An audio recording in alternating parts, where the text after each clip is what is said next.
స్వామివారు చెప్పారు, మనకు ఇంత కలిగితే కొంచెం ఇస్తానని అనుకోండి, మీకు మంచి జరుగుతుంది అని స్వామివారు చాలా సార్లు చాలా సందర్భాల్లో నువ్వు 100 సంపాదిస్తే 5 పైసలు దానం చేయి, ఇట్లా అని ఒకరికి చేస్తాను అని సంకల్పం చెప్పు అంటే స్వామివారు చెప్పిన మాటలు చెప్పేవి అన్నీ విని మనకు కొంచెం స్వామివారు చెప్పేది కమలం పువ్వులాగా బతకాలని మనిషి అనుకోవడం, మనిషి కష్టం వచ్చినప్పుడు ఒక పాము అట్లా అట్లా స్వామివారి ప్రవచనాలు చాలా ధైర్యం, స్వామివారి మాటలు, స్వామివారి ఆశీస్సులు, అట్లా స్వామివారిని నమ్ముకొని పిల్లలతో బోరు అవతలకి పోనే పరిస్థితుల్లో రాత్రి నైట్ 9 గంటలకు ఆ వాగుకు డాక్టర్స్ జెసిపీలు అన్నీ వచ్చి దాడి చేసి సక్సెస్ అసలు మేము వేస్తామా వేయమా అంత భయంతో పోయినాం, అంత భయంతో వచ్చినాం మేము ఇక్కడికి.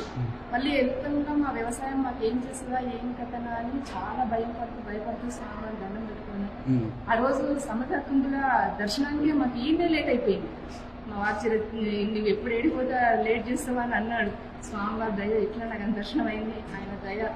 మళ్ళీ ఆడ బోర్డు పడ్డాక స్వామివారి పూర్ణావతి వరకు వచ్చేసి స్వామి నా సంకల్పం నెరవేరింది, నా చేనులో పంట పండితే నీకు ఇస్తానని మొక్కిస్తానని చెప్పి అనుకున్నా.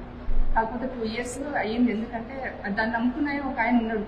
సడన్ గా ఆయన తోలియొద్దని చెప్పేసి ఆయన మెల్లమెల్లగా ఆయనకు దారి దొరికినాక నా చేతికి వచ్చిన పంట ఇది. అందుకే స్వామివారి మొక్కి